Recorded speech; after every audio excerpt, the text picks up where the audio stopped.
Buenas tardes a todas y todos quienes nos acompañan de manera presencial y a distancia. Soy la maestra Sandra Chávez y a nombre del maestro Gilberto Chávez Orozco, director del Instituto de Posgrado en Derecho y presidente de la Academia Mexicana del Derecho Procesal del Trabajo, les doy la más cordial de las bienvenidas.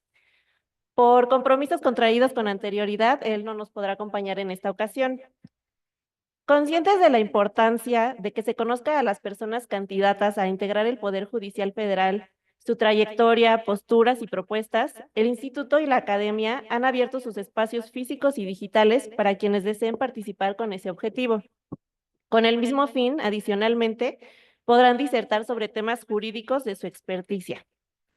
Deseamos que este ejercicio sea de la mayor utilidad.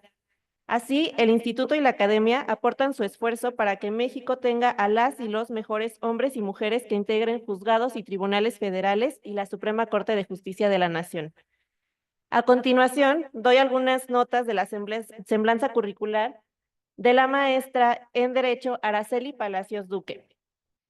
La maestra en Derecho es actualmente jueza de distrito del Tribunal Laboral Federal de Asuntos Individuales con sede en la Ciudad de México.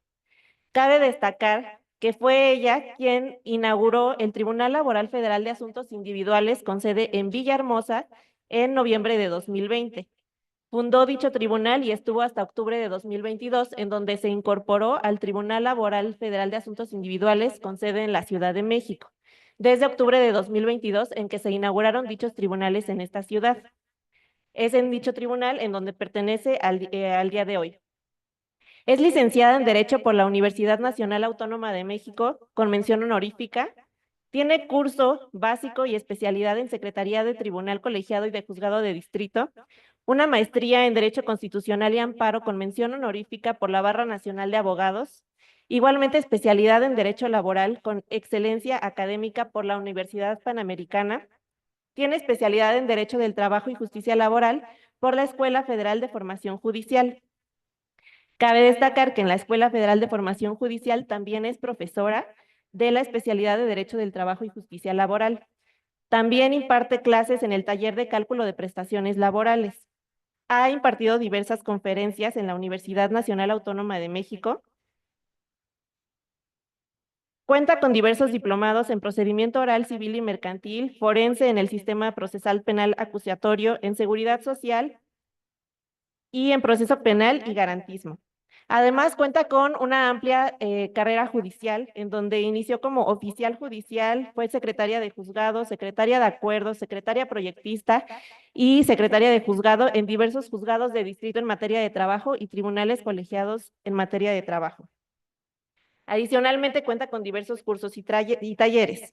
Le cedo la palabra a la maestra Araceli Palacios Duque para que nos informe sobre su trayectoria y sobre el tema de su especialidad. Muchas gracias.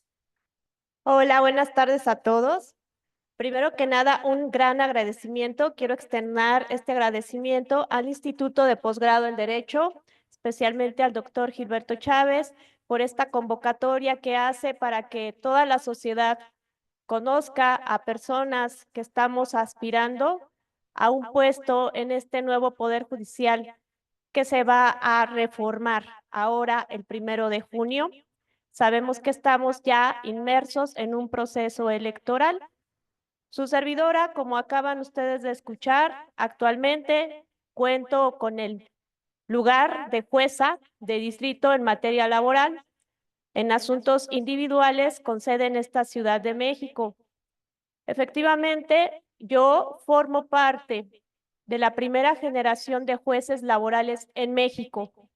Tengo el honor, tengo la fortuna de ser de esta primera generación cuando estábamos en aquellos años de pandemia, en el 2020, que justamente a pesar de esa situación que era compleja, se implementó la reforma laboral. Sabemos que fue por etapas. En aquel momento a nivel federal tuvimos varios estados que abrieron los tribunales laborales. Fue la sede en Zacatecas, en Durango, en Hidalgo, en el Estado de México, también en Chiapas y en el Estado de Tabasco. Me tocó, junto con otros 8 compañeros jueces, inaugurar esta sede en Villahermosa, Tabasco, porque éramos 9 jueces, porque el modelo de los tribunales laborales federales en aquella primera etapa era un semejante a un tribunal colegiado de circuito. De hecho, nos llamábamos internamente ponencias, ponencia de la jueza Araceli, ponencia de la jueza Catalina, del juez Carlos. Era un tribunal, es un tribunal bastante amplio. Ahí hay 5 salas de audiencia. Estábamos, de hecho, las oficinas de los titulares y de los compañeros colaboradores en un piso y las salas de audiencia en un piso diferente. Ese modelo era de compartir personal, compartir instalaciones, compartir los recursos materiales, compartir toda la infraestructura operativa que lleva un órgano jurisdiccional. Entonces, tengo esa fortuna, la experiencia de haber implementado este sistema en México. Sabemos que tuvimos la transición de la justicia que se administraba anteriormente ante las juntas de conciliación y arbitraje y que migró a estos nuevos tribunales laborales ya conformados con un juez de manera unitaria. ¿Qué pasó con nuestra reforma laboral? Como sabemos, se dieron 3 etapas. En la segunda etapa de implementación de la reforma, en el Consejo de la Judicatura Federal, se modificó el modelo de cómo funcionaba un órgano laboral.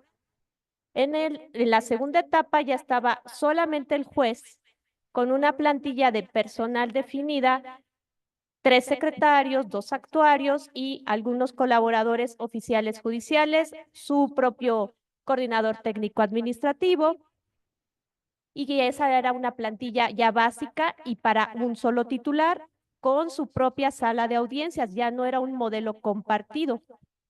Y este esquema también se repitió en los tribunales que se implementaron en la tercera etapa. Aquí en Ciudad de México se abrió el Tribunal Laboral en el edificio de Ajusco. Tenemos el tribunal, inicialmente había 9, después se abrieron otros 2 y llegamos hasta tener 17. Actualmente son 17. Me parece que no está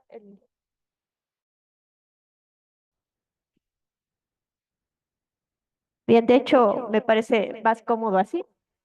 Bien, entonces, en esta tercera etapa que les comento en Ciudad de México, se inauguran los tribunales y a su servidora le tocó también la fortuna de llegar a Ciudad de México a inaugurar y fundar el segundo tribunal laboral, del cual soy titular en este momento.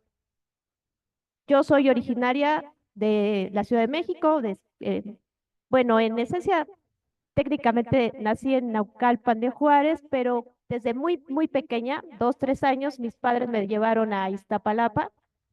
Crecí entonces en la alcaldía de Iztapalapa con mi familia. He avanzado en la carrera judicial. Como escucharon, ocupé todos los cargos. También el que no se mencionó es que yo fui un tiempo meritoria, presté servicio social cuando ingresé al Poder Judicial de la Federación. Entonces, esa parte también la conozco. Vengo del esfuerzo, vengo de una familia trabajadora. Mis padres son personas que no tienen una profesión. Ellos siempre se desempeñaron en labores de manuales. En el caso de mi mamá, también es ama de casa. Y mi padre no tiene una licenciatura. Soy la primera profesionista de la familia, tanto del lado paterno como materno. Y a lo largo de mi trayectoria, siempre me he esforzado, siempre he estudiado y trabajado. Estudié en las escuelas públicas. También tuve la dicha, porque para mí es una gran felicidad haber estudiado iniciación universitaria.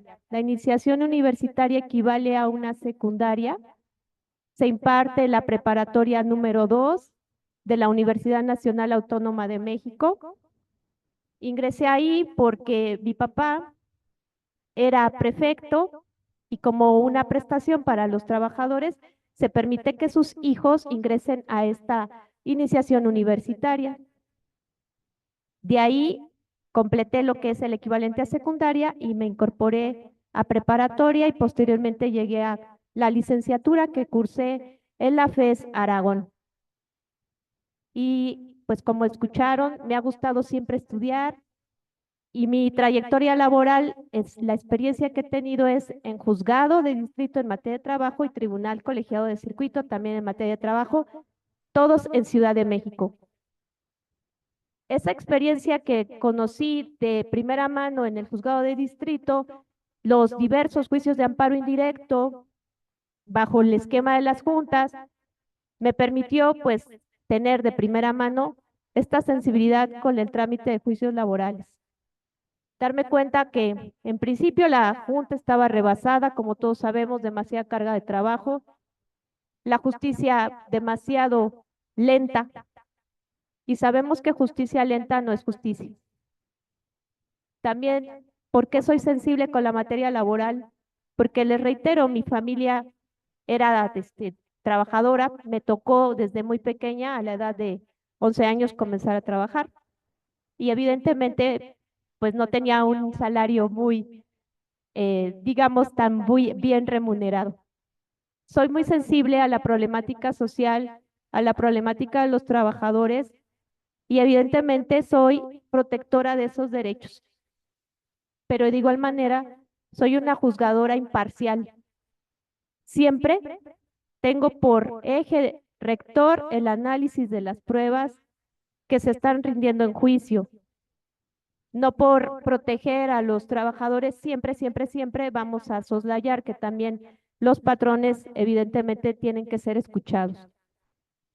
Para mí, la visión de los nuevos tribunales, lo que se debe implementar primero que nada es que los juicios en cualquier materia sean ágiles, ver la manera de quitarnos estos formalismos que alentan la justicia. Y me gusta mucho la materia laboral en estos principios de sencillez procesal, porque directamente en la audiencia las partes me hacen peticiones y no me están señalando cuál es el fundamento en la ley o la jurisprudencia, incluso dicen, hay una jurisprudencia que no recuerdo, pero dice más o menos esto. Lo que contamos los juzgadores siempre es, dame los hechos. Tú debes darme los hechos porque yo tengo el derecho, yo lo voy a explicar, yo lo voy a aplicar. Esta experiencia de tener frente a mí a las partes en una audiencia, con este principio de inmediación que ustedes ya conocen, sensibiliza más a los juzgadores. ¿Por qué? Porque cuando uno está viendo el desahogo de una prueba, advierte justamente si es un testigo preparado, aleccionado. Sabemos si realmente se despidió a la persona trabajadora. Puede existir una deficiencia quizás en el planteamiento de su demanda, pero cuando estamos viendo el desahogo de una confesional, al menos su servidora, me queda muy claro cuando sí hay una transgresión de estos derechos de las personas trabajadoras. Y nuestra materia es muy noble. Soy defensora del derecho laboral. ¿Por qué? Porque el trabajo dignifica al hombre. Todos trabajamos evidentemente por esta necesidad económica para cubrir nuestras necesidades, pero también es una necesidad espiritual desempeñar alguna actividad que nos dé satisfacciones. Y qué mejor que desempeñar un trabajo en donde uno se siente pleno como persona, pleno como ser humano. Sabemos que un despido, lo dicen los psicólogos, tiene un impacto como después de la pérdida de un ser querido, es el duelo más grande que pueda tener un ser humano. Entonces, cuando tenemos nosotros asuntos de despido, no nada más son uno u otro despido, son las situaciones particulares de las personas que tienen un duelo. Igualmente, todas esas circunstancias que sabemos de hecho que ocurren, que a veces discriminan, que le han dado un trato a veces diferenciado a nuestro trabajador o trabajadora frente a sus otros compañeros, la inequidad de la relación laboral, a veces que no se pagan todas las prestaciones que les corresponden, la simulación de diversas relaciones laborales, estas prácticas no sanas del outsourcing, todas estas cuestiones que en los expedientes tenemos que visualizar los juzgadores y poderles dar una solución y siempre atender a este principio de realidad. Me gusta mucho y me gusta mucho cómo se ha desarrollado la nueva justicia laboral, porque efectivamente a partir del 18 de noviembre de 2020 existe una nueva justicia laboral y ya es una justicia de calidad.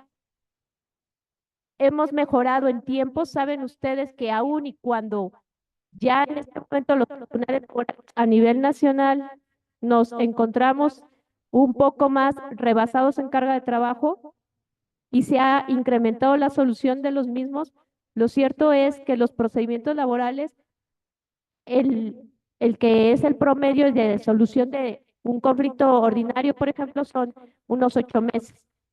Hay salvedades, obviamente. Creo que se falló. Cambiamos micrófono.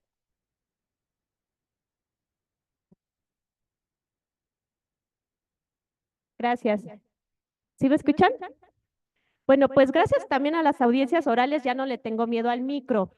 Al principio, yo les confieso, imagínense esos albores cuando inauguramos los tribunales laborales que no había ni precedentes de una audiencia oral laboral. Pues era de, ¿y cómo se hace esto? ¿Y dónde están las partes? Y su servidora les tengo que confesar que pues no soy una persona tan dicharachera o que sea así muy tan sociable, ¿no? Y para mí el hecho de tener aquí a la vista de las partes y estar frente a ellos con toda la atención, sí me ocasionaba un poco de estrés. Al principio sí era así muy estresante de todos me miran, como dice la canción por ahí, y todos me miran. Pero gracias a Dios y este ejercicio profesional que se va desempeñando día a día, se ha mejorado cómo se desenvuelve uno dentro de su audiencia. ¿Qué es importante también para el juez laboral? Reitero, en este principio de realidad, advertir estas circunstancias que les mencionaba, todas esas realidades plasmadas en el papel, solucionando un conflicto. Los jueces, ante todo, como misión, en mi opinión, más que sentencias, más que resoluciones, tenemos que brindar soluciones. Yo que propongo justamente seguir, porque ya lo hago, seguir tutelando los derechos laborales, seguir siendo imparcial, seguir viendo por los más vulnerables, aplicar la perspectiva de género, aplicar esta perspectiva de infancias, aplicar la perspectiva también para juzgar los casos donde intervienen personas adultas mayores. Y me gusta mucho la materia laboral porque, reitero, todos tenemos un trabajo. A todos nos ha pasado la circunstancia de que, ay, pues no me pagan muy bien, ahora me deben las horas extras, o no sé cuál es mi derecho para una pensión. Tenemos múltiples circunstancias. A mí me gustaría también hacer como una reflexión y que los patrones sean ahora sensibles, que también vean este lado de la protección de los derechos laborales como un área de oportunidad y mejora, que las empresas puedan ir implementando estas nuevas medidas del compliance laboral. Me gusta cómo ahora se ha desarrollado y efectivamente la prevención es lo que nos va a incluso a reducir juicios. Si un patrón, si una empresa está cumpliendo con toda la normativa laboral, brinda la seguridad social, atiende a las normas oficiales mexicanas y tiene esa precaución de llevar un orden en un expediente de su trabajador, pues evidentemente sus conflictos laborales serán los menos. Y si llegan a un conflicto, pues explotar y atender la conciliación.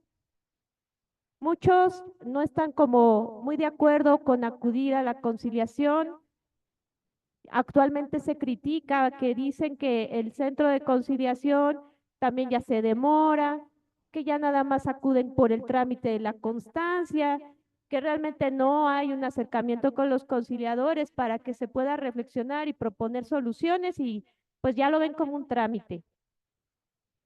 A mí me gustaría impulsar que se siga atendiendo a la conciliación. Nuestra reforma laboral justamente está reconociendo esta forma alterna de solución de los conflictos como vía privilegiada. Y más allá que sea para despresurizar a los tribunales, también tengo esta convicción porque ya lo he vivido, de ver a las personas felices cuando se puede negociar. Es muy satisfactorio cuando las partes hacen sus concesiones, sus negociaciones y deciden concluir sus conflictos por sí mismas.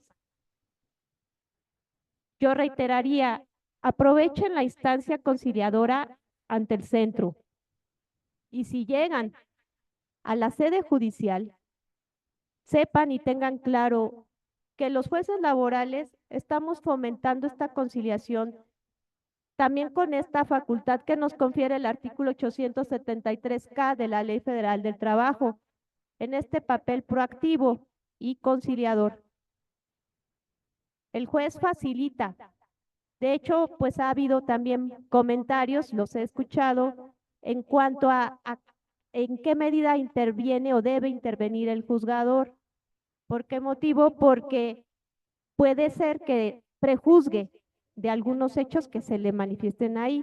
Entonces, hay, digo, es el estilo de cada juez, cómo lo maneja, pero en esencia todos les damos facilidades tanto a la parte actora como a la demandada, y al menos su servidora incluso para llegar a ese fin he implementado una citación a unas audiencias de pláticas conciliatorias.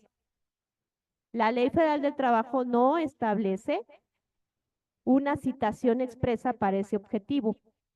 Varios juzgadores lo hemos hecho, primero apoyándonos el artículo que les he mencionado y segundo, porque también hemos visto, bueno, afortunadamente los casos de conciliación en esas audiencias de citación han sido exitosos. También hay críticos, también hay personas que dicen, ¿y por qué el juez me obliga a ir? Y algunos hasta los multan. Eso es de estilo del juzgador, pero evidentemente se apoya pues en el desacato a una orden judicial en el sentido de que tenían que comparecer frente al juez. Entonces, también yo como jueza, que lo fomento actualmente, de persistir, de seguir yo en mi cargo, lo que voy a seguir haciendo es invitarlos a conciliar, porque he visto los buenos resultados, los buenos frutos, y me parece que indudablemente es la vía idónea de resolver los conflictos. También en la etapa de ejecución, les menciono, también tengo esa práctica.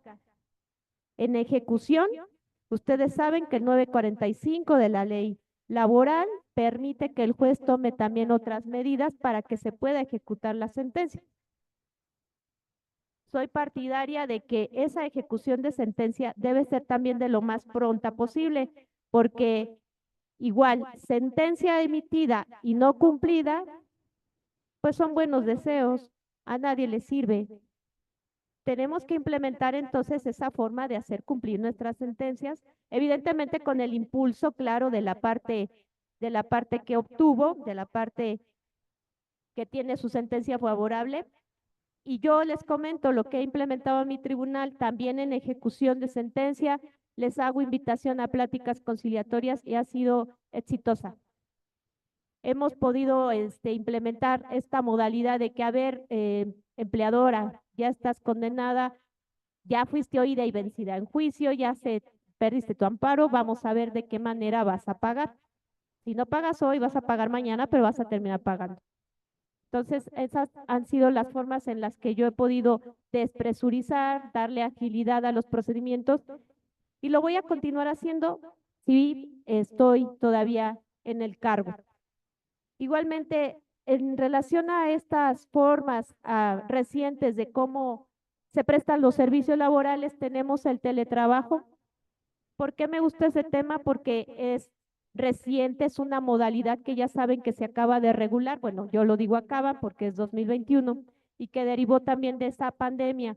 Creo que esa pandemia nos trajo más bendiciones, más cosas favorables, porque aprendimos nuevas formas de trabajar, aprendimos nuevas formas de llevar a cabo nuestra labor y esa, digamos, parte que se suscitó espontánea, se recogió y bueno, nuestra ley federal del trabajo agregó un apartado desde el 311A en adelante para poder establecer estos lineamientos sobre teletrabajo. El teletrabajo es una nueva modalidad de prestación de servicios. Aquí consiste en que la persona teletrabajadora va a estar fuera de las instalaciones de la empleadora, pero va a utilizar las tecnologías de la información y acceso a las telecomunicaciones como herramienta de trabajo. Me gusta, ¿por qué? Porque tenemos que ver que los horizontes de nuestra materia se expanden. El derecho laboral no es estático. El derecho laboral está en constante evolución. Nuestras relaciones laborales entonces incluso se van adelantando a la norma. Aquí tengo una presentación sencilla que si ustedes la gustan seguir conmigo, les explicaba acerca de el concepto. Hablamos ya del concepto de teletrabajo. Si me apoyan adelantando la lámina. Más adelante, por favor. Les hablé del concepto, ya lo vimos.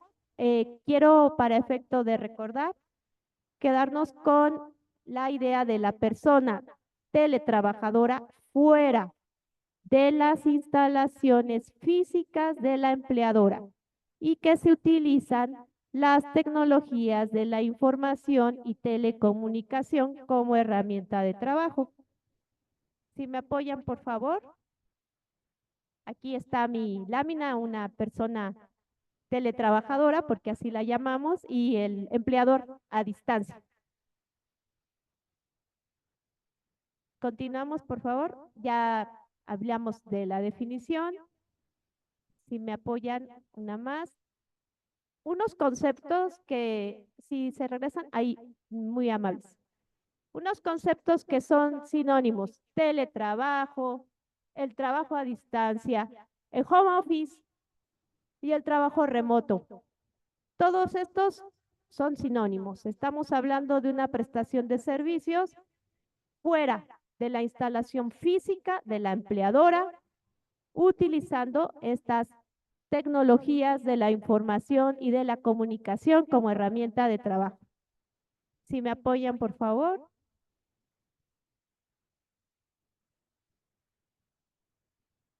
Nuestra Ley Federal del Trabajo, como ya se los anticipé, tuvo esa reforma en el 2021.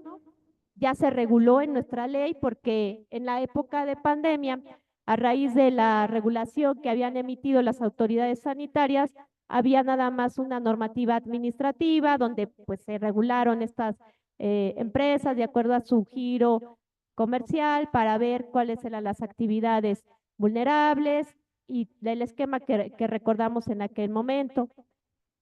Ya la Ley Federal del Trabajo entonces incorpora estas definiciones y se regula la prestación de este servicio. Si me ayudan, por favor.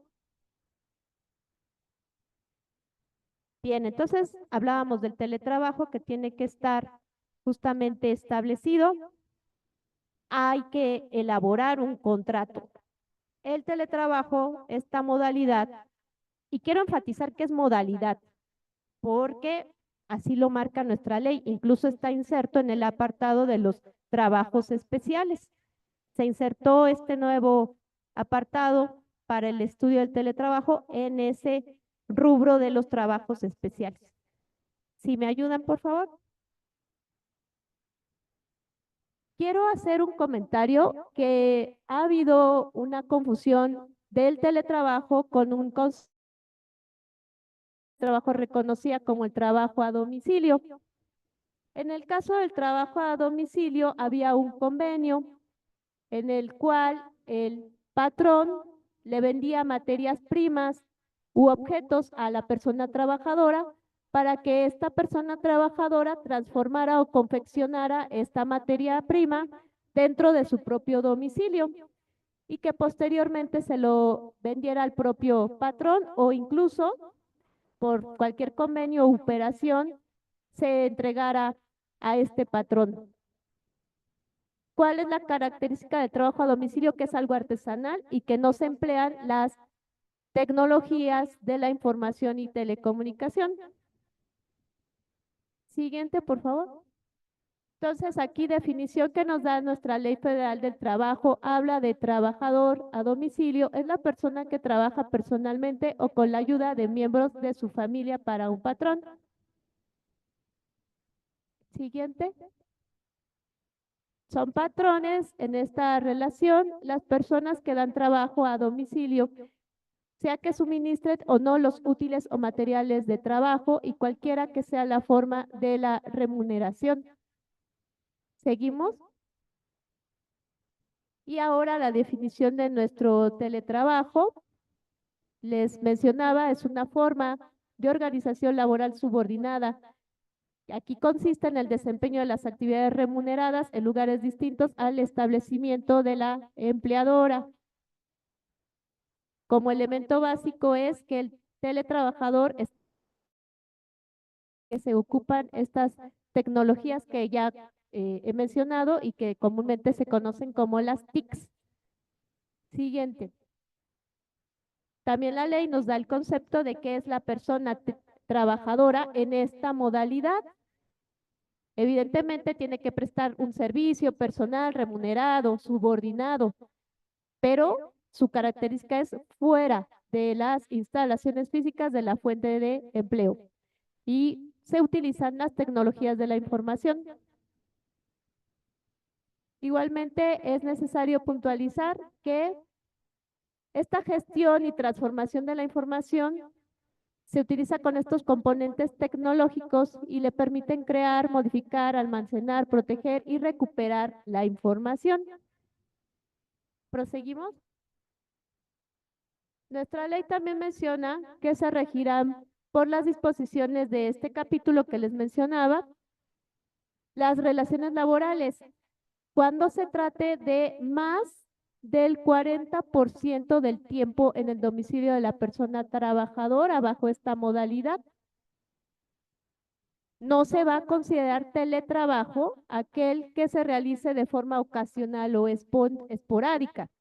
Este contrato que les mencionaba, pues sí tiene que atender a respetar este porcentaje, más del 40% de esa actividad realizada en el domicilio del teletrabajador, para que ya legalmente encuadre en esa definición. Siguiente. Ya les había mencionado, todo por escrito. Recordemos que siempre es obligación de la patronal hacer constar por escrito estas condiciones de trabajo y se complementa del contrato, digamos el general, que se señalan en el artículo 25 de nuestra ley. ¿Seguimos? Las disposiciones que debe contener nuestro contrato en modalidad de teletrabajo, pues evidentemente los datos de identificación de las partes, las prestaciones, su salario, el equipo. Aquí es importante, ¿por qué? Porque si estamos hablando de una modalidad especial donde se emplean tecnologías, este equipo que incluye su computadora, el teclado de una computadora, etc., todas esas cuestiones tecnológicas son herramientas de trabajo. Y se debe también regular lo relativo a las obligaciones de seguridad y de salud que debe respetarse para la persona trabajadora. ¿Seguimos? Me gusta también resaltar en la ley, nuestra ley nos señala como otro elemento de este contrato, los mecanismos de contacto y de supervisión de las partes, así como la duración y distribución de horarios, siempre que no excedan de los máximos legales. ¿Por qué? Porque si la persona está prestando el servicio en su domicilio, el patrón no tiene oportunidad de vigilarlo. Se deben establecer entonces esos mecanismos para que se pueda, efectivamente se está prestando el servicio como se ha pactado. Siguiente. También la ley nos dice que esta modalidad de teletrabajo formará parte del contrato colectivo. En caso de que este contrato no lo tenga, lo vamos a plasmar en el reglamento interior de trabajo.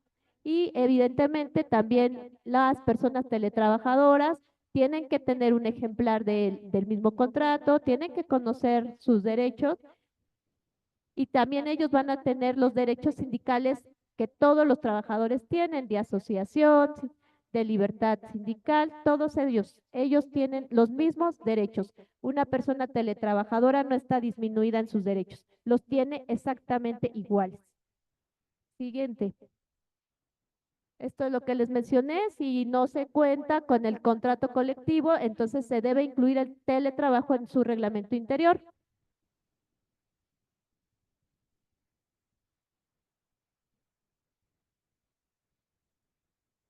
Ahora bien, hay unas obligaciones particulares en el caso de las empleadoras. Las tradicionales ya sabemos, obviamente, cubrir el salario, pero aquí en específico las interesantes son la proporcionar, instalar y encargarse del mantenimiento de los equipos necesarios para el teletrabajo, como es el equipo de cómputo, dar sillas ergonómicas, impresoras, entre otros.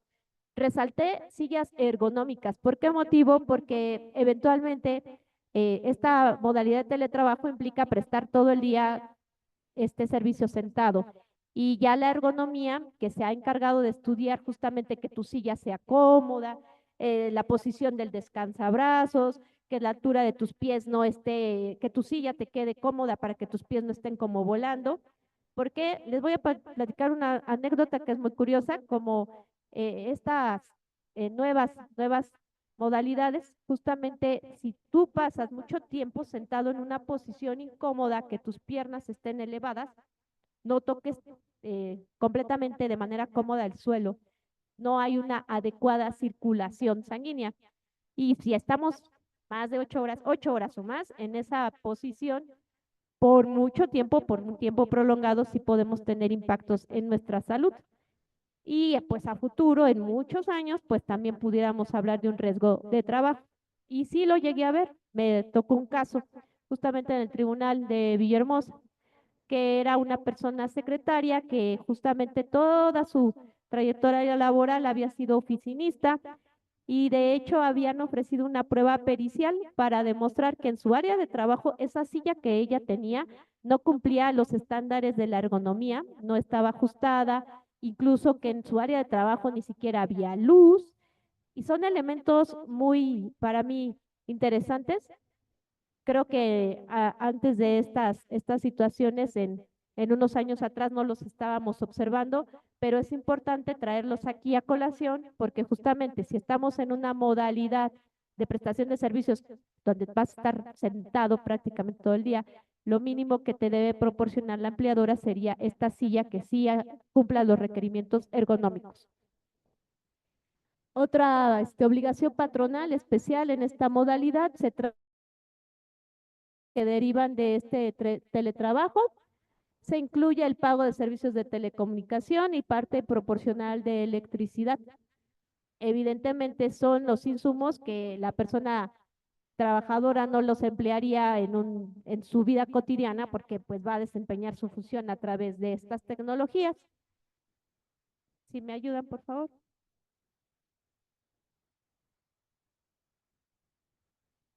Otra cuestión, más allá de los insumos y que también la patronal deberá llevar su registro de qué es lo que se le está entregando de insumos, también debe implementar mecanismos para preservar la seguridad y la información de los datos que se está procesando por la persona teletrabajadora.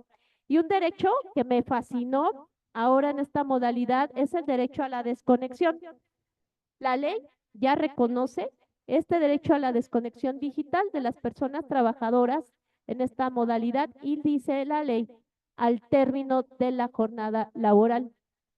Sabemos, y volviendo al principio de realidad, de que pues esta modalidad nos permite estar siempre en constante comunicación. Todos traemos, la gran mayoría traemos un celular y traemos el clásico WhatsApp. Si nos empiezan a mandar mensajes, obviamente después de la jornada laboral, el trabajador está en todo su derecho de ignorarlos. La pretensión de la ley justamente es que se desconecte y la empleadora, evidentemente, aunque esté mandando mensajes fuera de ese horario, no tiene que hacer ninguna represalia porque no se atienda el mensaje, porque no se conteste el correo, tomando en cuenta la finalidad de la norma, respetar ese derecho de la desconexión digital. Si me apoyan. Me gustó aquí una playa, eso lo quiero asociar a que nosotros imaginemos la desconexión digital de esta forma, ¿no? Es el ideal, es lo que se persigue. Sabemos que de facto están sucediendo situaciones en donde pues no se están respetando estos derechos, evidentemente ya teniendo en tribunal algún tema de esta naturaleza, tendríamos que darle la solución correspondiente. Si me apoyan. Bien, son otras obligaciones de la patronal. Mencionaba que existía esa obligación para el patrón cumplir con todas sus obligaciones y también de seguridad social. La persona teletrabajadora no está disminuida en sus derechos y tiene derecho a la seguridad social. También se le deben dar las capacitaciones, asesoría necesarios para que el trabajador pueda utilizar esas tecnologías. ¿Me apoyan, por favor? Ahora, los trabajadores en esta modalidad tienen algunas obligaciones especiales y la ley señala que tienen que tener un mayor cuidado en la guarda y conservación de los equipos, materiales y útiles. ¿Por qué motivo? Porque si el trabajador tiene su computadora, ejemplo, en el comedor de la casa, pues no es un área idónea, ¿no? Para que ahí pudiera estar desempeñándose, si de alguna manera hay un riesgo de que le caiga agua al equipo, etc., ¿no? Entonces el trabajador tiene que tener mayor cuidado en ese equipo. También debe informarle de manera oportuna sobre los costos del uso de los servicios de las telecomunicaciones y el consumo de Internet, evidentemente porque el empleador va a cubrir esos gastos. ¿Me apoyan, por favor? Igualmente, también la persona teletrabajadora pues debe obedecer, debe conducirse con apego a las disposiciones en materia de seguridad y salud en el trabajo, debe atender y utilizar mecanismos y sistemas operativos para la supervisión de sus actividades, debe atender las políticas y mecanismos de protección de datos utilizados en el desempeño de sus funciones y debe respetar, tiene que tener cuidado sobre el uso y el almacenamiento de esta información.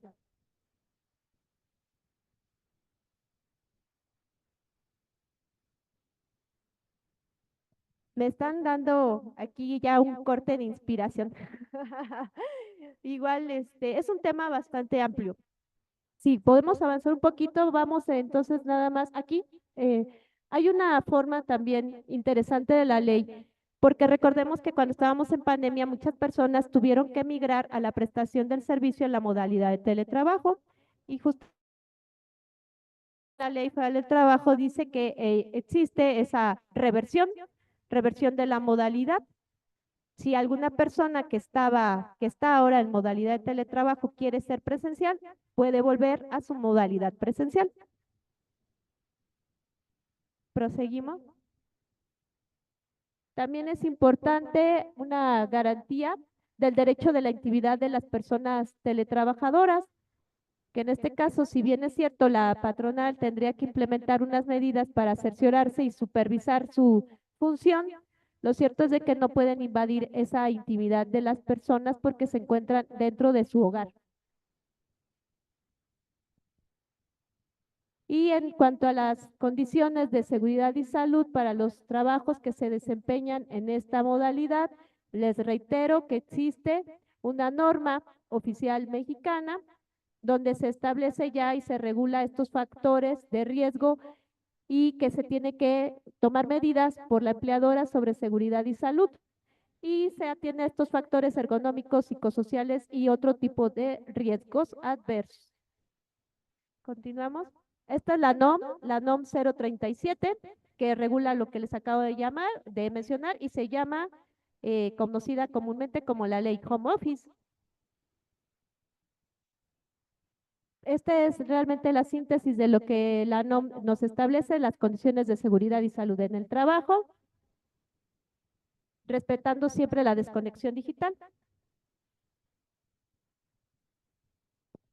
Y también mencionarle de los inspectores de trabajo que ellos tienen que vigilar el cumplimiento de la NOM. Evidentemente se les solicitará a la empleadora los respaldos para comprobar que se están llevando estas obligaciones que le impone la ley. Y mi conclusión, el teletrabajo se ha convertido en una alternativa viable y efectiva en el mundo laboral actual, impulsada por los avances tecnológicos y cambios en la cultura organizacional. Y esta reforma busca equilibrar la flexibilidad que ofrece el teletrabajo con la protección de los derechos laborales, promoviendo un entorno de trabajo más justo y equitativo en el contexto actual. También es importante que tanto empleadores como trabajadores estén al tanto de estas disposiciones para garantizar un adecuado cumplimiento de la ley. Es breve lo que les expuse sobre la modalidad de teletrabajo. Estamos conociendo algunos asuntos en los tribunales laborales.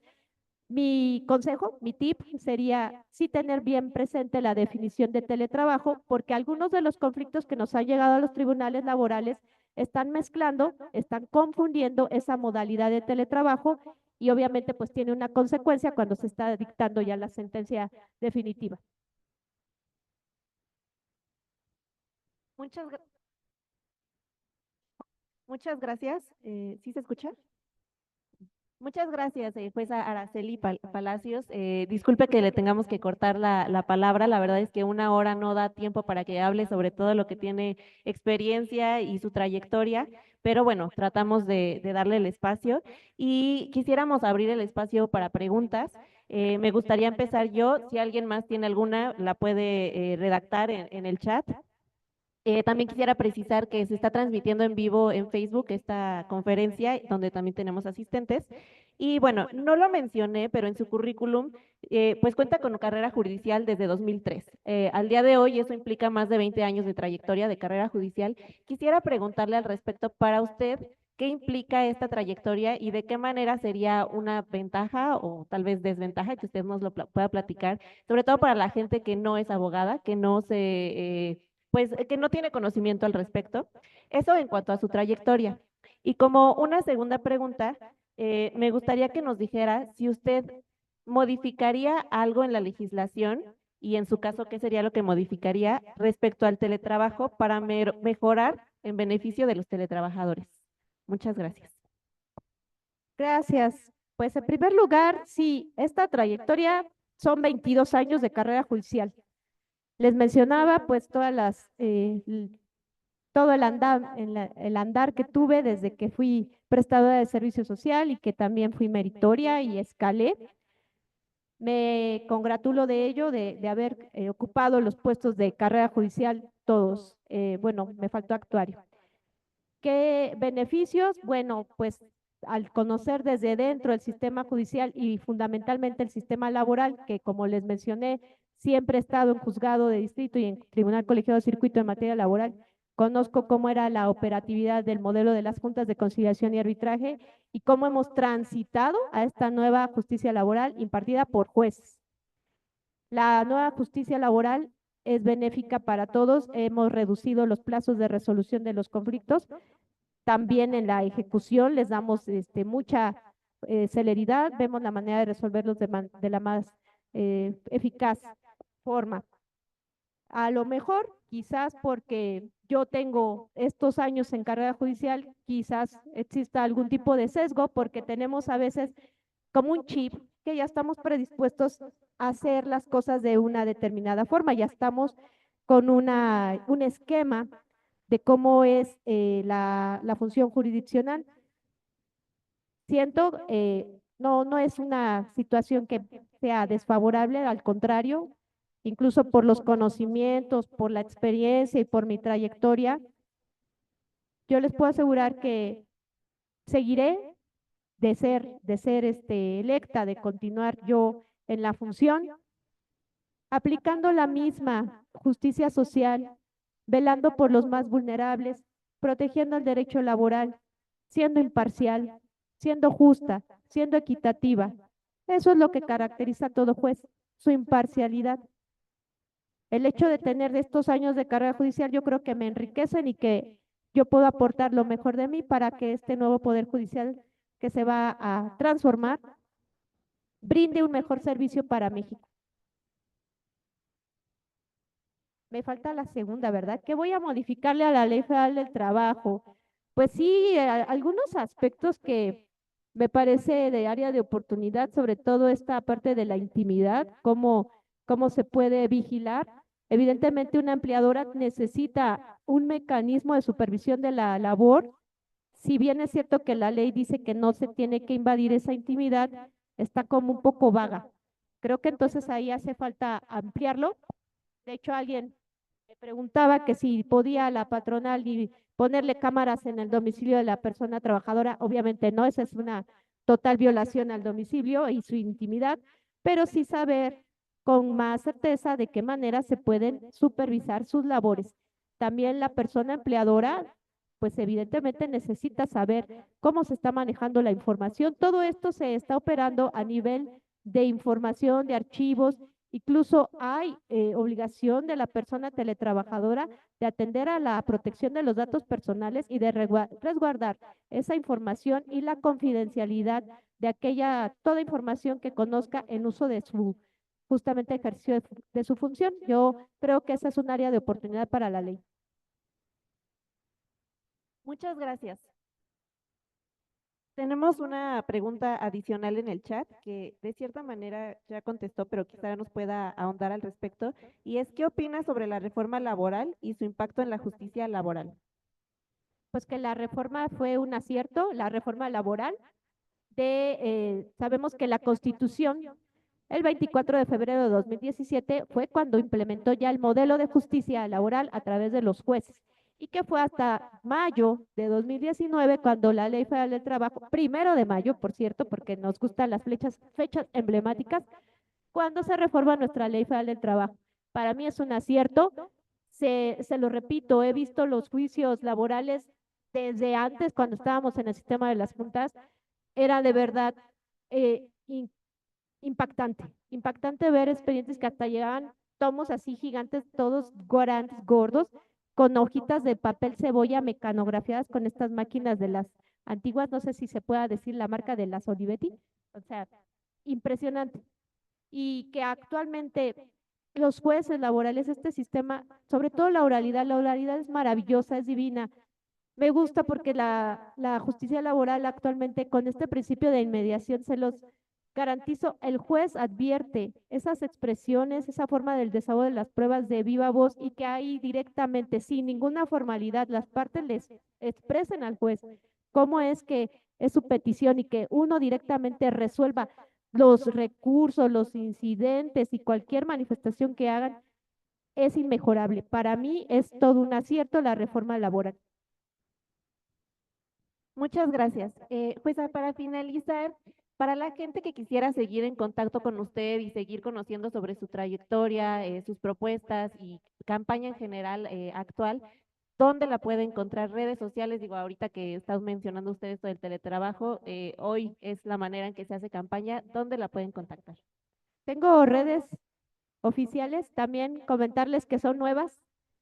Me voy a sincerar con todos, yo no tenía redes sociales oficiales porque pues yo me mantenía con ese perfil de juzgadores que teníamos de la vieja escuela, como se dice por ahí, de no tener pues llamarlo, tanta exposición.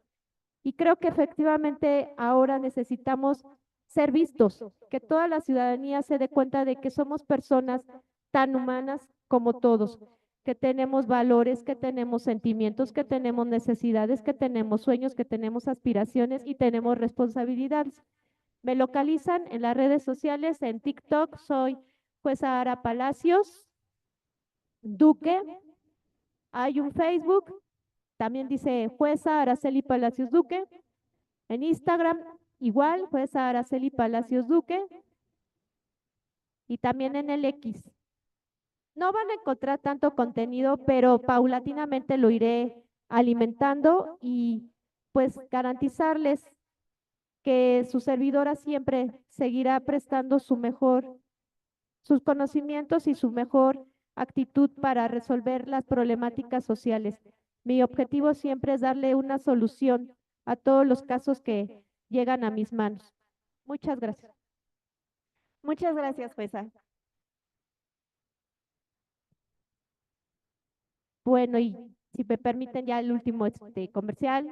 Número 07, boleta amarilla, Distrito 7, Alcaldía Coajimalpa, Álvaro Obregón y Magdalena Contreras.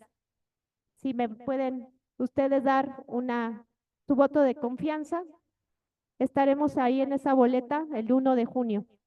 Participen. Muchas gracias. A continuación daremos un receso de 3 minutos para preparar la siguiente ponencia, que es a cargo de Omar Fuentes Cerdán. Gracias.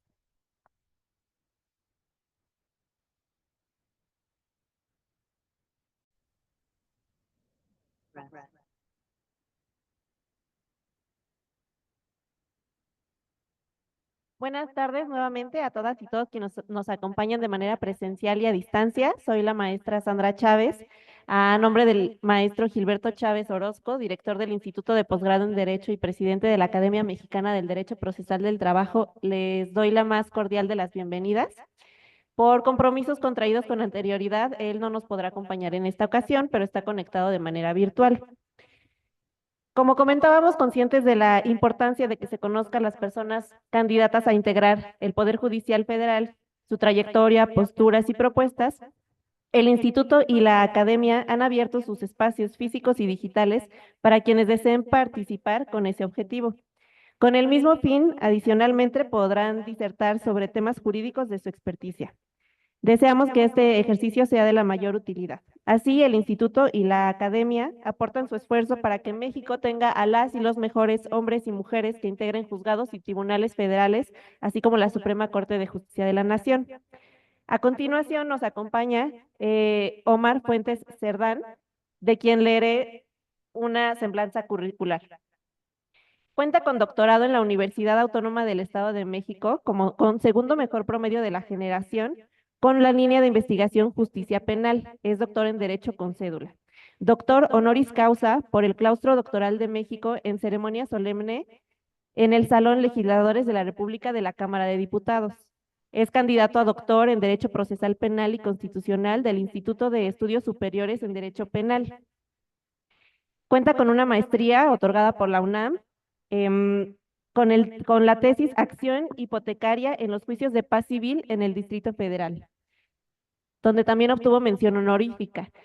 Cuenta con la licenciatura en Derecho por la Universidad Tecnológica de México con la tesis Reforma al Artículo 4 Constitucional. Cuenta con diversos diplomados, entre ellos de Juicio de Amparo, Derecho Concursal, Función Jurisdiccional y Responsabilidad Administrativa.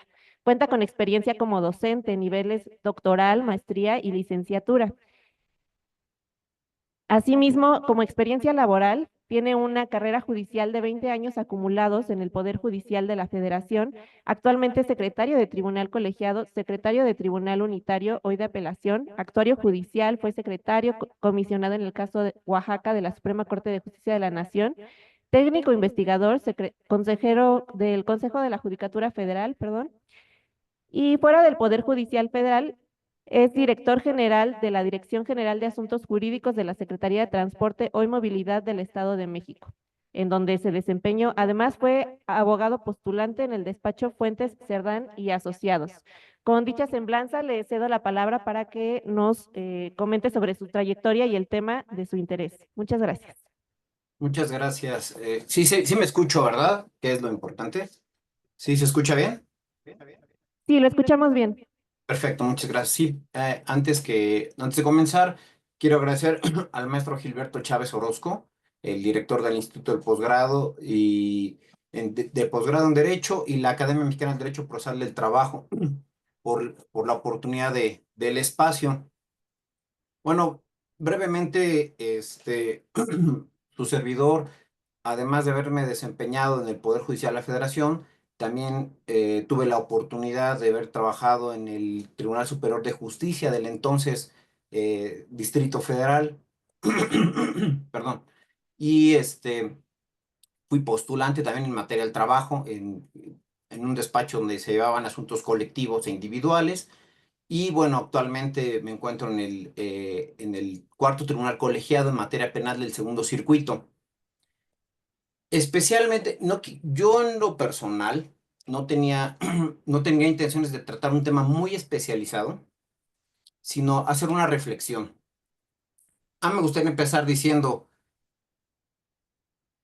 el trabajo es la única cosa que nos hace sentir vivos. Esa frase se la atribuyen a Pablo Picasso. ¿Por qué es relevante esta frase? Bueno, a mí me parece incongruente hablar de la tutela de los derechos humanos cuando todos los días en los tribunales del Poder Judicial de la Federación se transgreden los derechos laborales de los trabajadores. ¿A qué me quiero referir? Es muy común encontrar las frases de tenemos una carga increíble de trabajo, tenemos muchas circunstancias que nos impiden salir en nuestros horarios. Sí, pero resulta que cuando en el Poder Judicial de la Federación, al resolver un amparo, se trastocan esos derechos, nosotros como Poder Judicial se hablan y se emiten resoluciones en las que se obligan a los patrones a acatar y sobre todo a indemnizar a la parte trabajadora cuando se trasladan los derechos y obligaciones. Mientras tanto, en nuestros tribunales, de una manera frecuente, a los trabajadores se les transgreden sus derechos humanos.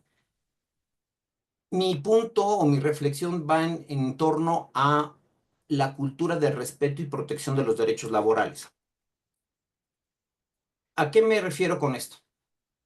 Mi intervención no va en el sentido de estar satanizando la carrera judicial, al contrario. Si a mí me preguntan por la carrera judicial, yo estoy de acuerdo. La carrera judicial crea grandes perfiles, demuestra que resultan vencedores en su gran mayoría, gente con mayor nivel académico y de un expertise muy específico. Pero ¿qué fue lo que pasa? Yo lo comentaba en alguna ocasión. El, la carrera judicial tiene una sombra, ¿no? Por eso yo lo decía, del tamaño de la luz es el tamaño de la sombra. Esa frase se le atribuyen a Carl Jung. Y dicen, así como la carrera judicial nos trajo muchos beneficios, hay un aspecto sobre el que poco o nadie ha hablado, que es que la carrera judicial, consciente o inconscientemente, ha sido utilizada para transgredir los derechos humanos laborales de nuestros compañeros. ¿Cómo funciona? Les voy a explicar. La carrera judicial, al tener esa benevolencia de poder acceder a las categorías de jueces y magistrados, es decir, voy a hablar de personas titulares, porque los ministros no, los ministros siempre han sido aparte, nunca han formado parte de la carrera judicial. Ya nada más se va a variar conforme a la reforma, la forma en que se eligen. Pero, ¿cómo se transgrede a través de la carrera judicial los derechos humanos? Muy sencillo. Resulta que con la ilusión de poder participar en algún momento en un concurso de oposición para ser juez o magistrado, uno de los requisitos indispensables era ser secretario en cualquiera de las modalidades, secretario de juzgado, secretario de colegiado, secretario de la corte, secretario de tribunal electoral, y era de los primeros requisitos que teníamos para ingresar a ese concurso de oposición. ¿Qué es lo que pasa? Que los titulares, esencialmente los titulares, algunos secretarios como yo, se utilizaban ese aspecto esa ilusión de llegar a la carrera judicial a través de un concurso para solicitarle a los trabajadores de escalafón, los que, por llamarlo así, por los compañeros que no formaban parte de la carrera judicial, para que accedieran a ser secretarios y se les pedía o se les exigía hacer proyectos de sentencia. Me explico. El puesto más bajo en los tribunales, esencialmente, por regla general, hay algunas variaciones, pero esencialmente es oficial judicial. El de mantenimiento no lo tomo en cuenta porque tiene una labor muy específica. La labor del oficial judicial, a últimas fechas ya se les exige que sean licenciados en Derecho. Entonces, como cualquier licenciado en Derecho, se tenía el anhelo de participar en la carrera judicial. ¿Qué pasaba con estos compañeros? Bueno, si quieres llegar a ser actuario, que era el primer eslabón de la carrera judicial, y luego ser secretario, para posteriormente concursar para ser juez o magistrado, yo te insto a que dentro de tus labores o fuera de ellas, que es donde ahí viene la trampa, hagas proyectos, porque tenemos mucho trabajo, eso se justifica, ¿no? Eso no hay problema.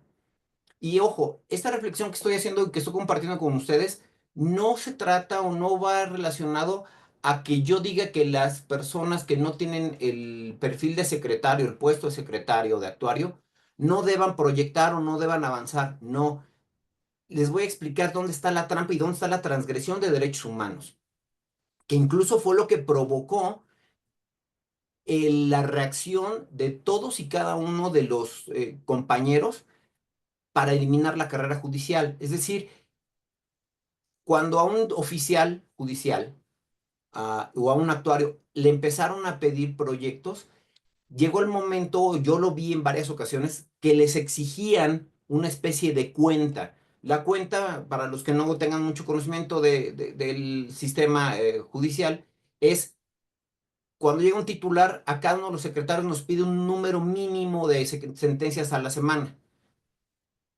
4, 5, 3, 2, varían dependiendo del tribunal, si es penal, si es administrativo, si es laboral. Y sobre todo, se nos exige a nosotros porque es nuestro trabajo. Nosotros, el trabajo del secretario es elaborar sentencias. Pero ¿qué pasa con el oficial? Ellos tienen otro tipo de trabajo. Si bien son titulados, bueno, hacen otro tipo de trabajo un poco más administrativo, como elaborar oficios, imprimir las sentencias para enviar a los testimonios a las autoridades responsables y un montón de trabajo. Incluso hacen un acuerdo y el secretario lo revisa y lo pasa a firma con el juez. Esta parte del anhelo de pertenecer a la carrera judicial fue abusada sistemáticamente, no por un titular ni por dos. Hablo de que se crea todo un sistema en torno a la carrera judicial y donde te obligan a proyectar, y esta es el problema, fuera de tus horarios de trabajo. Es decir, acabando tu horario de trabajo, vas a ponerte a proyectar y vas a sacar uno o dos asuntos entre semana, en fines de semana, y entonces aparte de tu trabajo, te obligan a trabajar hasta en vacaciones y esto sin ningún tipo de goce de sueldo, ¿no? Esto obviamente es totalmente violatorio de derechos humanos. Incluso a mí me tocó observar, me tocó vivir con una persona juzgadora, con una titular persona juzgadora, que les exigía a algunos, a los más capacitados de los oficiales, una cuenta específica y los regañaba si no cumplían con esa meta como si ellos fueran secretarios. Ojo, sin recibir ninguna retribución a cambio. Puedo entender que se pueda justificar por la cantidad de trabajo, que se pueda justificar por el tiempo por el poco tiempo que tenemos nosotros. Sin embargo, lo importante de este comentario, o por qué traerlo a colación en un foro como este, es crear conciencia de que estamos violando derechos humanos laborales de nuestros compañeros y especialmente combatir las conductas viciosas que no permiten que se cumplan los tiempos de las jornadas laborales. Es decir, me parece que hay un exceso de uso de tiempo por parte de algunas personas titulares, de algunos secretarios, del uso excesivo de teléfono, de los horarios tarde, e incluso hay vicios dentro de los propios trabajadores que impiden tener una jornada laboral óptima de trabajo.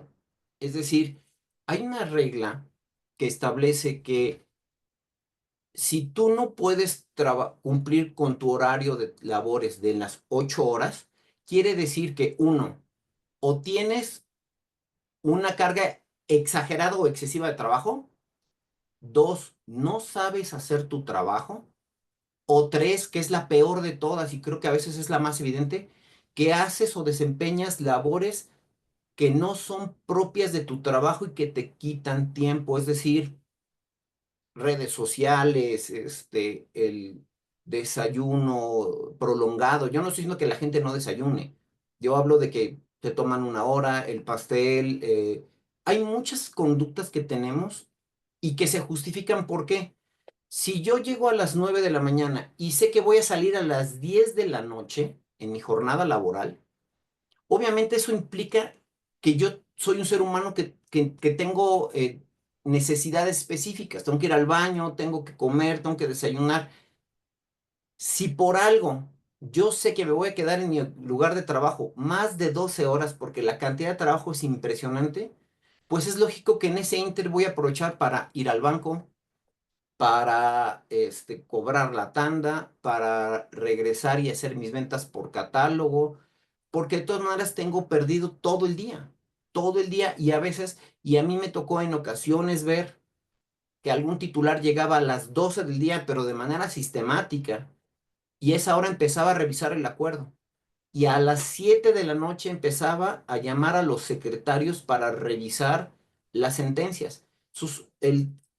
Esta persona obligaba a los secretarios a llegar a las 9 de la mañana, pero a las 11 de la noche lo estaba llamando para darles cuenta, para que le dieran cuenta de un proyecto en específico. ¿Qué es todo esto? A mí me parece una incongruencia hablar de la tutela de los derechos humanos, hablar de el progreso en la tutela de los derechos humanos, del teletrabajo, como la juez que nos antecedió explicando esas normas cuando en el propio Poder Judicial tenemos unas cargas excesivas de trabajo. Aquí planteo dos o tres, no soluciones, pero sí planteo dos o tres cuestionamientos que pudieran ayudar. Uno, ¿qué tanto estamos rebasados? Porque eso también es una realidad. ¿Qué tanto estamos rebasados en el Poder Judicial de la cantidad de trabajo que tenemos acumulado que nos impide irnos a un horario moderado? Dos, ¿qué tanto tenemos vicios por parte de las personas titulares o incluso de los propios secretarios? No me excluyo de esto. Que tenemos vicios en los tiempos, en la hora de llegada y en la hora de salida. Hay gente que llega al mediodía y se va a las 12 de la noche. Ahí hay un desbalance entre los horarios. ¿Qué tanto hacemos cosas ajenas? Digo, a mí me llama la atención cuando veo compañeros que hacen TikToks, ahora que están en campaña en el horario de labor, justificado, no justificado, eso ya será fiscalizado por el INE, eso yo no me meto, simplemente digo, ¿cómo puedes hacer dentro del horario de trabajo, cómo puedes hacer manejar redes sociales si estamos llenos de trabajo? Por poner un ejemplo, ¿eh? Y la otra es qué tanto estamos tan acostumbrados a un sistema que nos exige estar más de 12 horas en un trabajo para estimar que somos competentes. Esa es una idea muy errónea que a mí me gusta, que me gusta cuestionar. ¿De dónde sacaron o de dónde sacan? Ya sé que todos estos problemas se pueden reflejar en la cultura del trabajo y a nivel México, pero yo me quiero referir a los tribunales federales, porque es en el ámbito en el que estoy. También trabajé en la iniciativa privada y se dan otro tipo de violaciones, pero yo quiero centrarme en esto. Me va a decir, eso pasa en la fábrica donde yo trabajo. Sí, sí, sí, pero entendamos esto. ¿Por qué en México, y hay estudios que lo confirman, por qué en México tenemos la mayor cantidad de horas hombre laboradas, pero el menor número de productividad?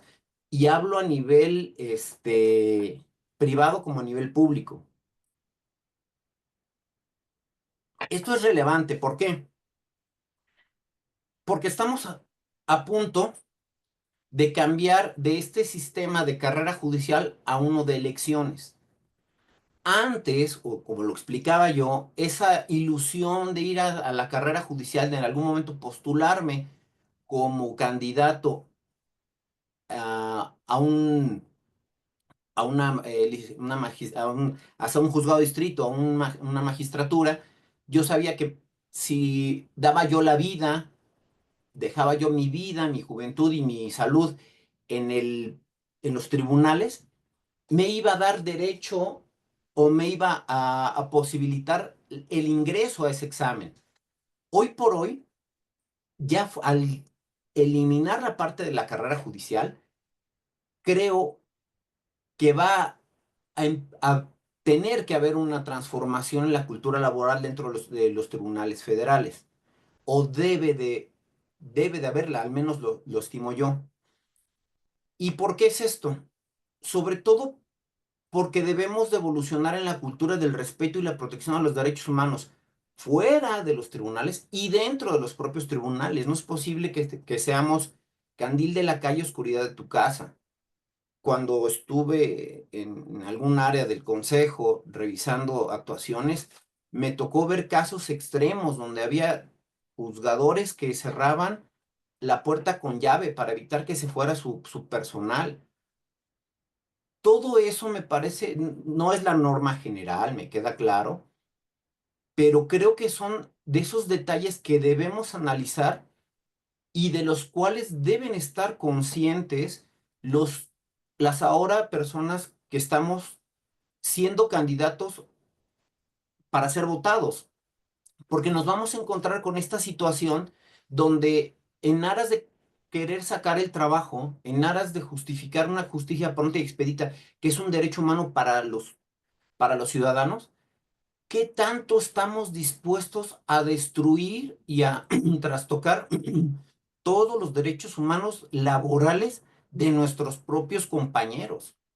Y es muy común ver que dentro de del del Poder Judicial hay muchos compañeros que ven minada su salud porque de verdad tenemos jornadas extenuantes y exageradas de trabajo. Yo en lo personal he implementado una estrategia que a mí me ha funcionado, a mí. Yo procuro llegar a la hora que me corresponde, pero sobre todo hacer horas efectivas de trabajo. De tal forma que yo les digo a mis colaboradoras, que son dos oficiales, decirles, por favor, apúrense, pueden ir al baño, pueden ir a lo que ustedes consideren, pero vamos a apurarnos de tal forma que a las 3 de la tarde podamos irnos. A mí me interesa que ustedes tengan una vida complementaria, que atiendan a sus hijos, que vayan con sus compañeros de vida, que estudien una maestría, porque además esa armonía entre la situación laboral o la jornada laboral con un desarrollo profesional, familiar, hasta deportivo, hacen que la gente sea más productiva. Y a mí en lo particular, me ha dado mucho resultado porque las chicas se apuran, las licenciadas, son licenciadas las que están conmigo, de verdad se apuran y a las 3 en punto por regla general, hay excepciones, lo sé, hay días que no se puede, pero la regla general, si ustedes les preguntan a las personas que colaboran directamente conmigo, ¿a qué hora nos vamos? A las 3 de la tarde. Ya si por algo tenemos si ya por algo tuviéramos que quedarnos un tiempo extra, sabemos que esa es la excepción, pero me parece y eso no significa que tengamos menor productividad, que es lo más interesante. Yo no voy a hablar de si tengo más o menos productividad en el tribunal, eso no me corresponde a mí. Chequen las listas del cuarto tribunal colegiado y vean la productividad que tenemos todos los secretarios. Yo no voy a decir si tenemos más o menos. Lo interesante es que yo no estoy por debajo, jamás por debajo del promedio de mis compañeros. Y nosotros tenemos un horario laboral bastante cordial. Y la gente trabaja mejor, porque una persona que de verdad se considera que plena le da la posibilidad de ser más productiva y tenemos hasta menos errores y no hacemos las cosas corriendo. Es tiempo efectivo. ¿Qué ventaja tenemos? Que ellas ya saben que realmente para irse, por ejemplo, al banco a un trámite mucho más largo, pues mejor se van después de su jornada de las 3 de la tarde y ya desarrollan su trabajo. Eso no quiere decir que no vayan al banco, que no vayan al cajero, que no vayan al... Pero es lo menos. Realmente vamos, nos organizamos y trabajamos muy rápido. Y eso me parece que a mí es una idea sumamente importante y sumamente valiosa, porque aquí estoy hablando de la tutela de los derechos humanos, no de hacia afuera y no de dientes para afuera, sino una verdadera tutela de derechos humanos de manera efectiva. ¿Por qué me parece esto relevante para los que somos candidatos? Porque hay una frase bíblica que me gusta mucho que dice, por sus frutos los conoceréis. Así de sencillo. Si nosotros, si los que somos secretarios, los que son titulares, actualmente violan y transgreden derechos humanos, ¿cuál es el cambio que vamos a representar para cuando estemos, o que renueven sus plazas los compañeros que son titulares, o que ascendamos a un lugar, como es la idea de los que trabajamos como secretarios, o de los que vienen afuera? Sí tienen idea de cómo van a afrontar eso, porque de verdad es un problema serio, es un problema que va más allá de la productividad. Y a mí me preocupa, ya no solamente como abogado y no solamente como conocedor de las normas laborales. Insisto, yo estoy en un tribunal colegiado penal, pero eso no significa y ni me exime a mí de justificar la explotación laboral, de omitir la tutela de los derechos humanos de los compañeros, pero sobre todo de crear una conciencia a los titulares y a los futuros titulares de que estamos en un problema o en una encrucijada que tenemos que empezar a resolver.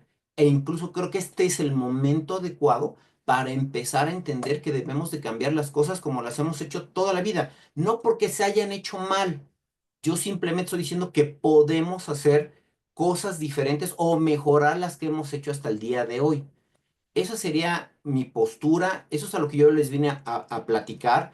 Yo no tengo inconveniente en alguna ocasión venir a tratar un tema mucho más técnico de laboral, sobre todo de penal, que de amparo contra normas, pero de verdad mi sentir en este aspecto me parece algo relevante porque habla de la humanidad y habla de lo que nosotros traemos como conciencia. No podemos tutelar el derecho humano de las demás personas y trastocar de los derechos humanos de las personas que trabajan a nuestro alrededor. Me parece de verdad una incongruencia y se debe encontrar la forma de tutelar y respetar los derechos laborales de propios y ajenos. Sería de momento cuanto y estoy a lo que ustedes me indiquen, por favor. Muchas gracias, doctor. Abrimos espacio para preguntas y respuestas. Me gustaría a mí preguntarle, bueno, ya mencionó y pues es algo que efectivamente las personas pues realmente no tienen este conocimiento de lo que usted ha comentado, de cómo se vivía o cómo se vive hasta el día de hoy pues la carrera judicial, ¿no? Dentro de los juzgados, dentro de los tribunales colegiados, la mayoría de los abogados litigantes tenemos conocimiento de ello, pero qué mejor que usted nos lo cuente, que lo ha vivido durante más de 20 años. Y bueno, conocemos ahora cuál es la modalidad bajo la que usted trabaja y le pregunto, pues pregunta obligada, ¿cómo implementaría usted esto en caso de que llegase a ser magistrado? Eso es, creo que ya tuve la oportunidad. Aquí he estado en funciones en el Poder Judicial, he estado en funciones 2 o 3 días. Realmente no he tenido la oportunidad de implementarlo directamente en un juzgado.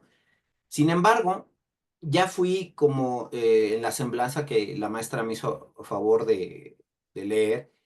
Yo ya fui titular de un área. En esta área, como director general de asuntos jurídicos en la Secretaría de Movilidad del Estado de México, yo tenía 100 personas a mi cargo.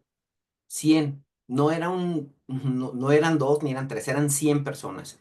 Y una de las bases principales de mi gestión fue decirles, yo quiero que se vayan a la hora en punto a la que se van, es a la que corresponde su jornada. Es decir, si tu horario de la jornada es hasta las 6, a las 6, por favor, quiero que se vayan en punto. Se acercó una compañera y me dijo, doctor, perdóneme, pero yo, si me voy a las 6 de la tarde, no termino. Pero quiero pedirle un favor. Dime. Mire, yo trabajo a mí me toca contestar las demandas y a mí los plazos se me vencen y no hay tiempo. Pero sí, le voy a tomar la palabra para lo siguiente. Deme oportunidad de irme a las 6 de la tarde. Yo me voy. Llego, aprovecho para cenar con mis hijos, bañarlos, revisarles tareas y yo, por gusto, por trabajo y por la calidad que tengo en mi trabajo, le voy a solicitar que me permita trabajar en otros horarios porque así yo voy a poder contestar en tiempo y forma. Pero a mí me sirve irme temprano y ver a mis hijos. Digo, a mí me gustaría que te organizaras de tal forma de que cuando te fueras ya no tuvieras que hacerlo, pero entiendo, te pongo una persona que te auxilie, le puso una persona que le auxiliara y de todas maneras no le daba el tiempo, a ella en particular, a los otros sí les daba tiempo. Y me dijo, pero a mí me da mucho gusto que pueda vivir porque así me voy a poder inscribir en la maestría. Mientras yo trabajé en ese tiempo, ella obtuvo su maestría, se graduó, terminó trabajando, convivió con sus hijos. Sí trabajaba más de las 8 horas, sí, sí las trabajaba, pero de verdad que a partir de ese momento ella fue mucho más productiva y sobre todo hubo una cosa, ella trabajaba de una manera mucho más contenta y se sentía plena. Yo creo que a veces esa parte de la humanidad es algo que perdemos de vista y a mí me funcionó. Claro, me van a decir, sí, ya te estoy viendo. Cuando yo tengo asuntos, ya lo sé. Yo trabajo en un colegio penal y tampoco, y en el segundo circuito y tampoco tenemos uno o dos asuntos, tenemos mucho trabajo. Pero de verdad que funcionamos y yo me mantengo en un rango de productividad bastante aceptable. Y sobre todo la gente que trabaja conmigo trabaja a gusto. Y una de las cosas que yo les digo es, trabajamos tanto tiempo que a mí me ven más que a su familia. Yo no quiero que sea santo, yo no soy su amigo, pero sí quiero que tengamos una relación de lo más cordial. ¿Por qué? Porque a veces me ven más a mí que a sus propias familias, o a sus propios esposos o a sus propias parejas. Bajo esa perspectiva, seamos cordiales. No digo que seamos amigos porque tenemos una relación obligada de trabajo. Yo no los escogí a ustedes como compañeros ni ustedes a mí, pero sí podemos hacer que sea lo más armónico y sobre todo lo más rápido para que todos podamos irnos de la mejor manera con el trabajo hecho en una situación más favorable para todos. Y a mí me ha funcionado. De verdad que sí me funciona, ¿eh?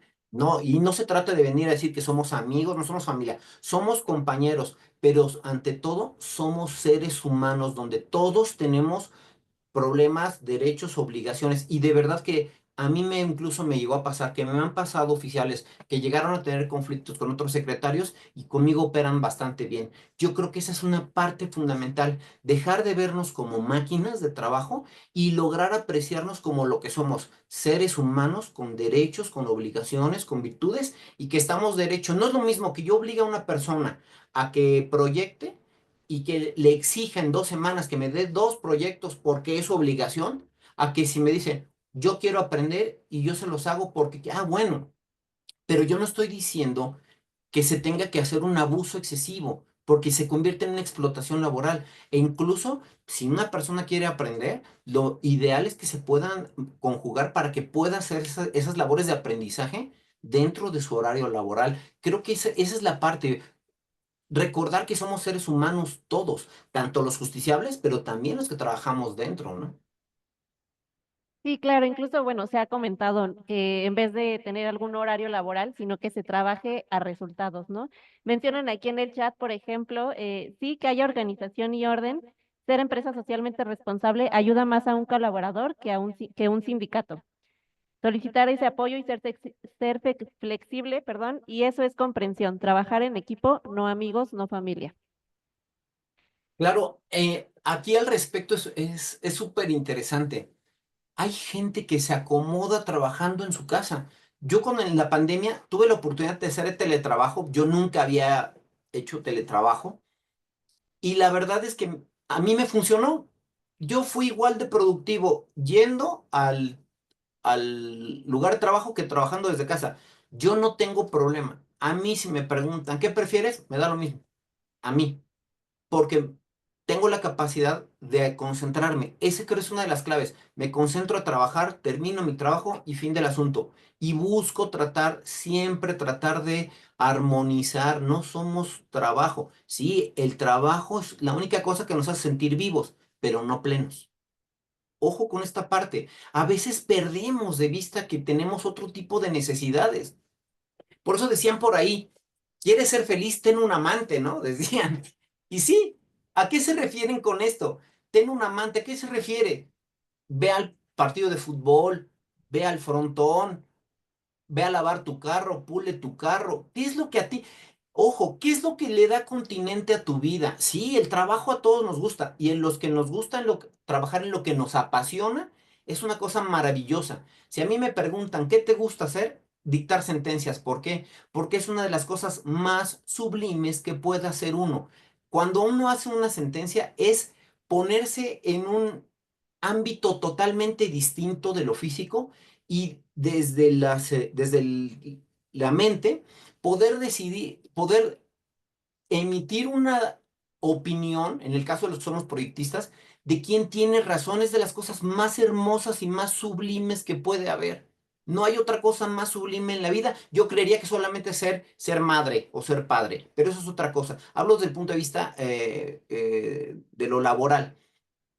No obstante eso, hay que darle continente a la vida. Si yo me dedico todo el tiempo a hacer sentencias, va a llegar el momento en que me desconecto de otras cosas, simplemente de redes sociales, de ver un programa, de comerme un helado con la familia. Y eso es lo que al final le da contenido a nuestra vida. Sí, necesitamos trabajar para llevar un sustento a casa, pero cuando todo se vuelve el trabajo, llega el momento en que el trabajo termina, sea porque nos corren, sea porque renunciamos, o sea porque se acaban los procesos como pasó ahora en el Poder Judicial, que ahora obligaron a muchos titulares a jubilarse o a ingresar a un proceso de selección a través del voto popular. Y se dieron cuenta de que entonces el tribunal no es todo en la vida, ¿no? Y bajo esa perspectiva yo no estoy diciendo que no ponga uno lo mejor del mundo y la mejor disposición para hacer la labor que hacemos. Eso estoy convencido, pero sí creo que debemos de buscar armonizarnos con otro tipo de actividades, hacer un deporte, estudiar otras cosas, tomar clases de guitarra, también actualizarnos, reformas, la ley de amparo, la constitución. Nada de eso tiene que ver con lo que desempeñamos, pero concentrarnos al grado tal de ver a nuestros compañeros como seres, como robots y esto aplica a empresas públicas y privadas, ¿eh? O sea, implica a los poderes de la Unión como a las instancias privadas. Si yo veo a las personas como entes productivos nada más, creo que me estoy perdiendo de la mitad de la posibilidad de sacarle provecho a estas relaciones humanas que definitivamente son obligadas. No son mis amigos, no son mi familia, pero podemos llegar a ser muy buenos colaboradores en un sistema que de por sí ya es altamente demandante, ¿no? Claro, gracias. Otra pregunta que se encuentra en el chat es, disculpe, doctor Fuentes, si llegase a ser magistrado, ¿cómo manejaría los conflictos de interés? Me imagino que lo involucren a usted en casos sensibles. En casos sensibles, conflictos de interés. Híjole, pues de no ser, no se me vienen a la mente conflictos de interés en los que pudiera yo estar involucrado, de no ser los que efectiva o específicamente marca la ley como unas situaciones de impedimentos o excusas donde haya yo patrocinado alguna parte o que sea mi familiar, pues yo no veo que realmente exista un conflicto de interés en un tema que a mí me pudiera impedir resolver un asunto con total objetividad. Creo que si a eso se refieren, yo creo que la ley en ese sentido no necesita propiamente una modificación, nada más es situarse en nosotros en qué me impide a mí resolver con objetividad y hacer valer las causales de impedimento, de excusas o impedimentos que la propia ley marca. No sé si es lo que me estén preguntando. Sí, pues así se entiende. Muchas gracias. Aquí de manera presencial me preguntan, o le preguntan a usted más bien, ¿cuál es su opinión sobre el arraigo? Si nos pudiera apoyar con su respuesta, por favor. El arraigo. Curiosamente es una figura que yo hace algunos años la llegaba a ver mucho en la integración de indagatorias, háblense de carpetas de investigación o de averiguaciones previas en su momento. Hoy por hoy yo no es una práctica común que vea yo. Yo regresé al Tribunal Colegiado en Materia Penal hace 2 años y en los 2 años que tengo, y voy a hacer un estimado, a la semana hago aproximadamente entre 2 o 3 asuntos por semana. Quitémosle vacaciones, dejémosle un promedio de al año, vamos a quitar 6 semanas de vacaciones, por decir algo. Vamos a poner que yo hago la semana 3 asuntos, más o menos, vamos a poner 45 semanas. Al año estoy proyectando cerca de 135 asuntos, más o menos. Por 2 años, en 2 años que regresé, he proyectado 270 asuntos, de los cuales no me ha tocado ver un solo arraigo. Si la pregunta va encaminada si considero que es inconvencional, si es inconstitucional, bueno, pues ya los criterios de la Corte están definidos, es constitucional con ciertas circunstancias, es inconvencional. Yo creo que aquí la crítica iría yo más a la parte operativa o la cuestión de operación. ¿Me ¿Es trascendente el arraigo? No. ¿Debería de existir? Pues yo creo que en puridad no. Y materialmente puedo decir que al menos yo de lo que he visto en 270 asuntos de a 2 años para acá, pues no he visto un solo asunto con un arraigo involucrado. No estoy diciendo que eso esté bien o que esté mal. Simplemente estoy diciendo que yo creo que ya no es un uso tan sistemático como se llegó a utilizar en otros gobiernos, ¿no? Y hablo del sexenio anterior y de este, yo no lo veo ya como una figura predominante de uso muy reiterado para la indagación de un delito. Me gusta, mi opinión, no me gusta. Yo creo que no debería de existir. Creo que tiene las salvedades que se pueden entender y las que contempla la ley, incluso la jurisprudencia ha hecho mención. Pudiera ser que funcionara o que debieran existir. Como un caso muy excepcional, yo creo que sí. No me gusta la figura de arraigo. Si es la pregunta, pues no me gusta la figura de arraigo. Creo que no debería de existir porque creo que se deberían de hacer otro tipo de investigaciones que nos resultaran lo suficientemente convincentes sin necesidad de tener arraigada a una persona. Incluso si a eso vamos, pues la prisión preventiva debería ser un caso de excepción. Sin embargo, se entiende, y hubo una modificación constitucional hace poco donde reitera la existencia de la prisión preventiva oficiosa al margen de lo que decida la Corte y de la discusión que se tengan en sedes internacionales, ¿no? Pero bueno, yo creo que muchas de estas cosas se solucionarían con una investigación bastante profunda y bastante exhaustiva en todos y cada uno de los casos, sobre todo para evitar la impunidad y para obtener sentencias que de verdad estén sustentadas con el material probatorio suficiente. Espero haber contestado la pregunta. Sí, muchas gracias, doctor. Pues agradecemos su presencia, su ponencia. Nos queda claro su lado humano, que definitivamente como juzgador y más en materia penal es indispensable. Le preguntaría si usted quiere agregar alguna conclusión adicional ya por el tiempo y también que nos comparta dónde le podemos dar seguimiento para las personas que estén interesadas en continuar su trayectoria, pues estar al pendiente de usted durante este periodo de campaña y pues proporcionarnos su información al respecto, por favor. Muchas gracias. Obviamente agradezco el espacio, agradezco la oportunidad. Me reitero a sus órdenes para incluso fuera de campaña. Esto no es un acto que yo venga a hacer de campaña. Tengo 20 años dando clases y de verdad doy clases porque me gusta, porque yo creo que la única forma de trascender es compartir lo que uno sabe y no hay otra forma.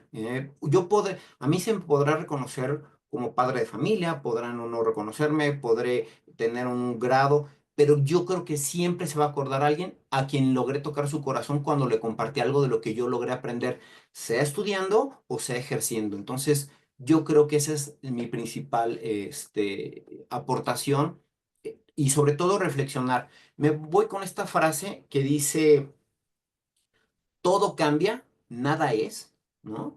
Entonces, nosotros somos cambio constante. Yo creo que los juristas estamos por la transformación. Yo creo que los juristas debemos reconocer que las cosas cambian. Hoy por hoy, la carrera judicial no existe, hoy. Mañana a lo mejor regresa y a lo mejor mañana regresa de manera diferente. Digo, algún día pasamos de cuerpo del delito a tipo penal y luego después regresamos a un cuerpo del delito diferente y después pasamos a un hecho delictuoso. No pasa nada. Igual aquí estamos, antes los ministros de la Corte los nombraban los jueces y magistrados nombraban a los ministros, a los jueces y magistrados, los ministros de la Corte, y después fue por carrera judicial y ahora van a ser por votación. Pues así es, y mañana no sabemos qué va a pasar. Lo que sí creo y estoy convencido que el cambio es importante y el cambio responde a que debemos de mejorar cosas que se hacían. A lo mejor se hacían bien, bueno, pues hay que hacerlas mejor. Definitivamente me reitero a sus órdenes. Mi, yo estoy como candidato en Gustavo Amadero, en la boleta, yo soy el número 29, el 29 Rosa, en la alcaldía Gustavo Amadero, como magistrado en materia penal, como candidato magistrado en materia penal. Mi Facebook es muy fácil, es mi nombre completo, Omar Fuentes Cerdán, esa es mi página. Tanto en X como en YouTube estoy como Omar Fuentes C, o sea, mi nombre completo, Omar Fuentes, y la letra de mi segundo apellido, Omar Fuentes C. Y en TikTok estoy como Omar Fuentes C7. No tiene nada que ver con Cristiano Ronaldo, así me lo puso el algoritmo, pero así estoy como Omar Fuentes C7. Yo estoy activando mis redes, no como candidato, yo realmente quiero compartir lo más que encuentre. Ahorita he estado poniendo situaciones sobre amparo contra leyes, amparo contra normas generales, que es el lenguaje, el adjetivo técnico actual, pero yo lo voy a hacer porque me obligaron, me sacaron de nuestra zona de confort, de nuestro trabajo. Ahora que ya estamos en redes, bueno, pues hagamos lo que a mí me gusta hacer, que es la divulgación del conocimiento y de verdad, yo considérenme una persona que soy su amigo y yo respondo los mensajes que me hagan llegar. Por favor, fue un honor y un gusto que me prestaran este espacio para compartir una reflexión con ustedes, porque no fue otra cosa. Al contrario, muchas gracias por su espacio, por su ponencia. Nos reiteramos a sus órdenes y pues le deseamos éxito en esta contienda. A Gracias. nuestros asistentes les agradecemos su presencia y les recordamos que seguimos con esta jornada en la que escuchamos a las personas candidatas a ser juzgadores. Tendremos siguientes conferencias el viernes a partir de las 10 de la mañana y el sábado igualmente. Pues sin nada más que decir, agradecemos la asistencia de todos y les deseamos una excelente tarde. Muchas gracias. Muchas gracias.